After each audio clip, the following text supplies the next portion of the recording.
Not should have touched there was Barry Ferguson. The reverse pass for Stavron, but he's offside. Promising start though for Aberdeen. Kanchelskis, interesting confrontation this against McAllister, whips in a dangerous ball. Jim Leighton's lost it, but he was hurt. And the whistle has gone for a free kick. That was a good ball in from Kanchelskis. That was always going to cause problems in the Aberdeen defence, and Jim Leighton's hurt. Yeah, that was the danger they've got from Kanchelskis wide. I don't think there was any intention here, but I think he just happened to catch Rod Wallace as he went down.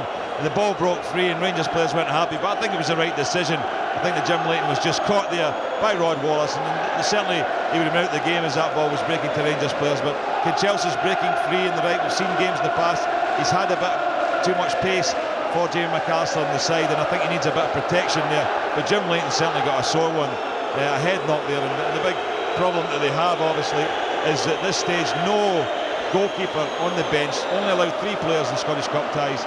No goalkeeper on the bench. Jim Leighton looks quite badly injured.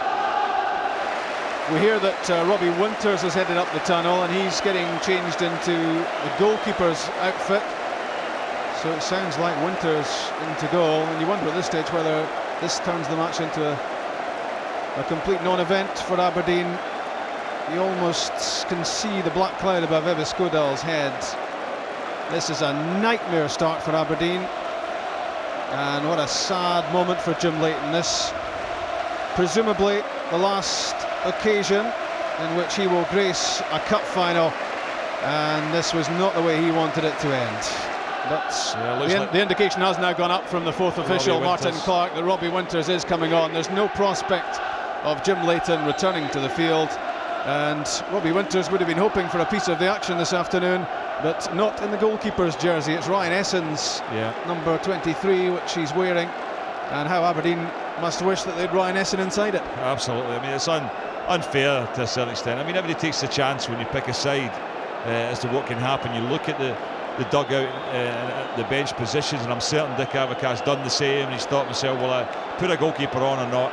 But Robbie Winters has got the gloves, he's coming on, and you know, it takes the pressure off Aberdeen even more to a certain extent, because no matter what happens now, it's going to be down to the fact that Jim Leighton only played for a couple of minutes, but it certainly doesn't do their chances any good at all. Any sympathy from Rangers will run out now, and you can bet your bottom dollar that they will be putting as much pressure as possible on Robbie Winters as early as possible.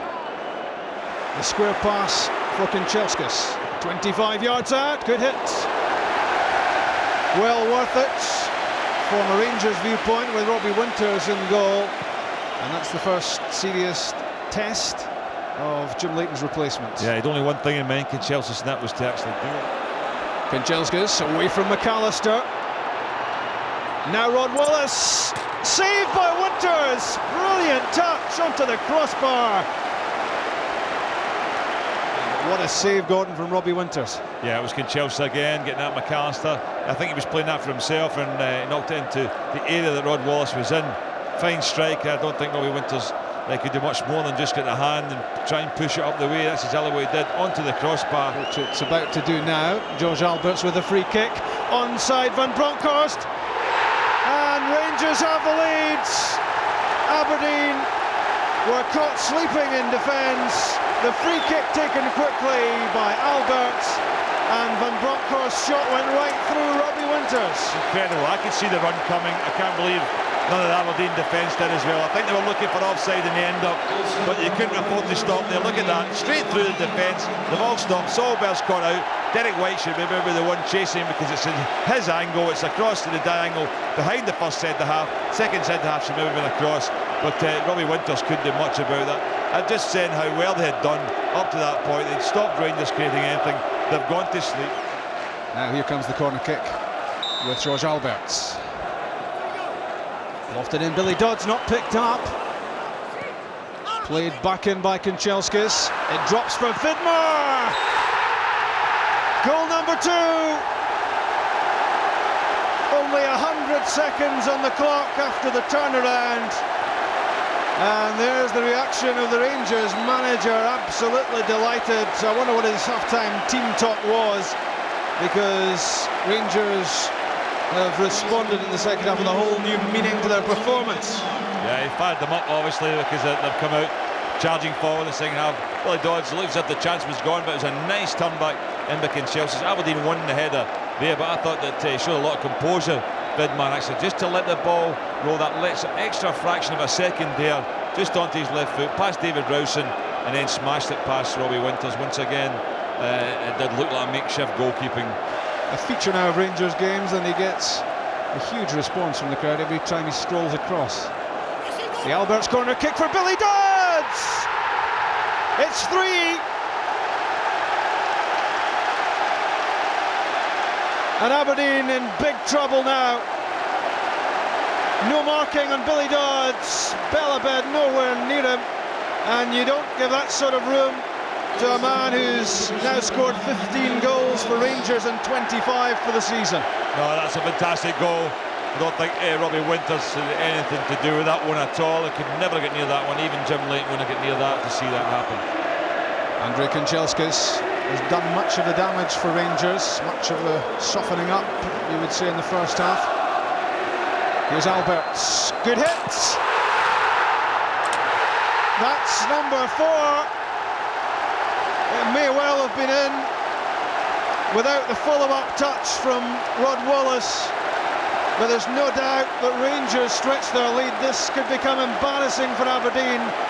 Good hit from Alberts. It was in before Wallace got there. It's a goal for Georges Alberts. It's his 20th of the season. And from 1-0 at half-time, it's now 4-0 Rangers. Well, they were fighting to get in there. I mean, Wallace and Dodds injured each other almost, and Dodds into the post there, trying to score the rebound, but it was over the line. A marvellous strike. Robbie Winters, I think, realised that himself. He made no attempt to go for it. Van Bronckhorst with the corner kick. This time up went Tony Vidmar. Couldn't get contact. He was just a couple of feet off the goal line. The neatest of touches would have taken this into the back of the net from Vidmar. But behind the goal it went, wide of target. I think he got a head on it, but he just... He did, actually, yeah. Yeah, he just couldn't put it in target, and I think he was a bit embarrassed by the fact that... Alberts with the delivery, punched clear by Winters. Solberg got it further away. Barry Ferguson too high. Yeah, Robbie Winters gives the impression he's seen a goalkeeper play before, but he knows what they're meant to do, but he's not quite capable of doing it. Not the best at getting that ball away. Alberts surges forward, a good pass for Newman. McCann and Dodds are waiting. There's Billy Dodds! Good save by Robbie Winters. Stops his team going 5 down. Yeah, a superb ball from George Alberts. Newman catching the line. Good volley from Billy Dodds. That's a great save. Good reaction save there. Didn't know he was capable of that, Robbie Winters, but he's gone down.